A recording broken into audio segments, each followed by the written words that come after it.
This is a Renault 5 TL. In the summer of 1983, my grandaunt walked into a Renault dealership and bought this very car. And she drove it home to that house right there. Over the years, the car was passed between my aunts and uncles.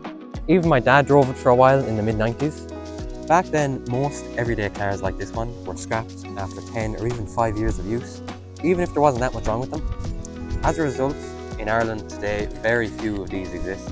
Somehow though, this one escaped that fate, being left in a hay shed on my uncle's farm for about 20 years maybe. I remember being 5 or 6 years old, and when we used to go and visit my uncle, I'd hop into the car and try and press all the little buttons to see if I could get the wheels to move. Since then though, time hasn't been kind to it at all.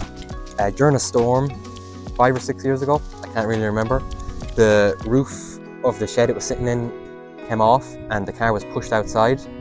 And since then, it's kind of just been left exposed to the elements, feeling sorry for itself. So how have I managed to get hold of the Renault after all this time? Well, it was always my uncle's intention to restore the car, but sadly a few years ago he suffered from a stroke and he's realised that he won't be able to finish the project. And because of that, he's decided to pass the car on to me in the hopes that I can put it back on the road. And I can't wait to get stuck into it.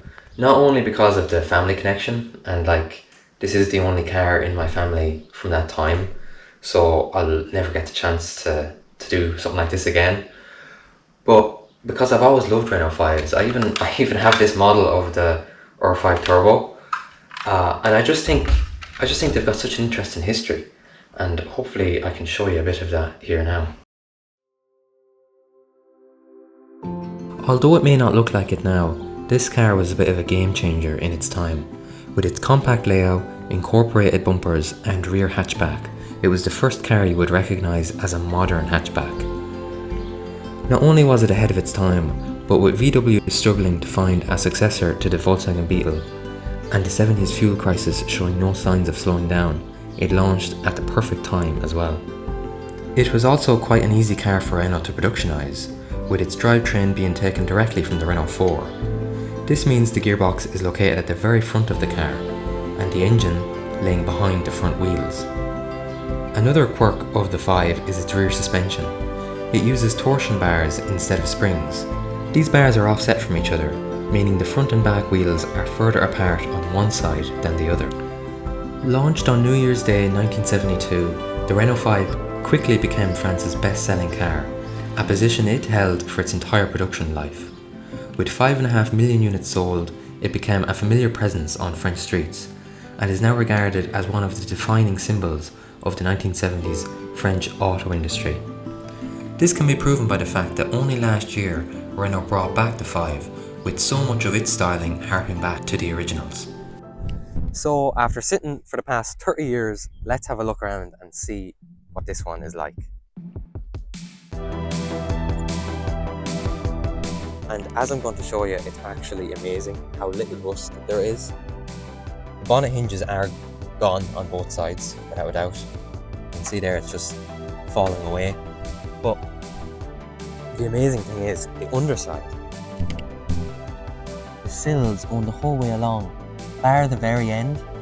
It's just solid, completely solid on the inside as well, up in there. There isn't even that much surface rust. It's incredible. I was expecting all of this to be rusted out. Inside the boot, there is definitely a bit more rust all along. This lip here is gone. You can see daylight through that hole there. And then the last bit of rust I could spot was along this floor pan. There's a bit in there.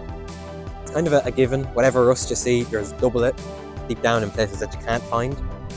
But even still, the fact that the sills aren't rotted out and the roof isn't gone, that kind of means that this car is worth saving. One cool thing I spotted, on the back window you can see the remnants of the old Renault Elf sticker with the Formula 1 car outline. When the car is redone, I'm definitely going to put that sticker back on.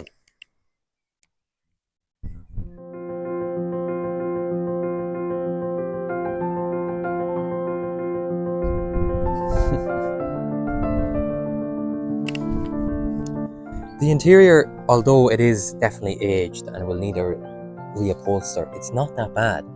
So cool coming in and looking at it, seeing the way it was done back in the day. Look at the way the radio is pointing upwards to the driver, and just the lack of anything. And there's not even a glove box. Oh yeah, and this is the original book to go with the car. It's actually really cool to have this. I have all the names of my aunts and uncles that owned it throughout the years.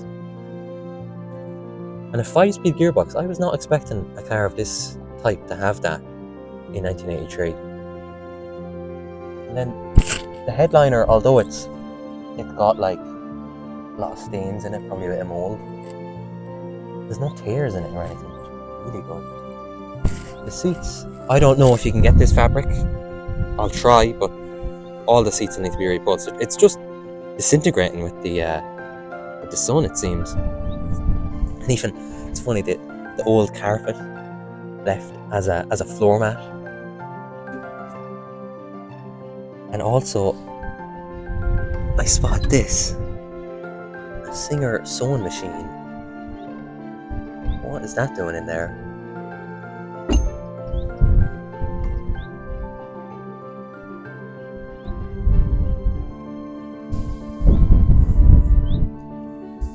It is a bit disappointing. A few parts have gone missing, like the center badge and also that door card.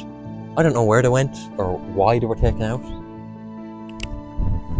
I do have, though, most of the parts for the exterior at least, but they're not great.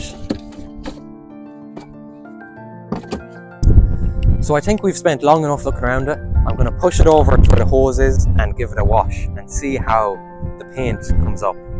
I don't have high hopes for it because it's just destroyed, but it'll be interesting to see. It seems to be just blistering all over the roof. It was resprayed at some stage, that's probably why it's doing that. It's really weird the way it's like it's been cut and just bursted out. You can see there, it still has the tax disc and the insurance disc. October 1997.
You may have noticed the rear bumper is completely broke up and needs a replacement.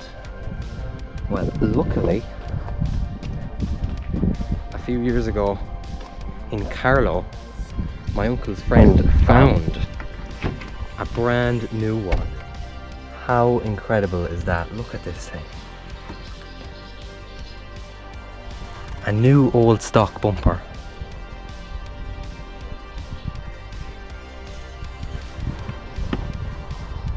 You know, I wasn't expecting the wash to do much for the paint, but it actually came out when it's all wet. It gives you an idea of what the car actually looked like, and it doesn't look bad. You can see it here. It was a nice colour back in its day.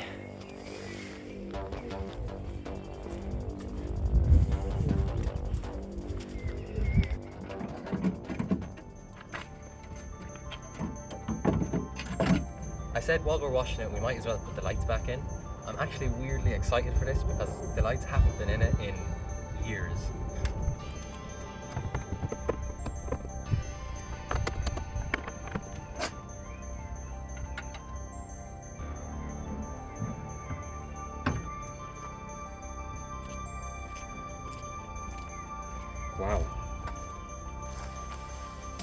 That looks a million times better.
So I think that's it for today's video. Thank you very much for watching, and hopefully next time, fingers crossed, we can get this engine running.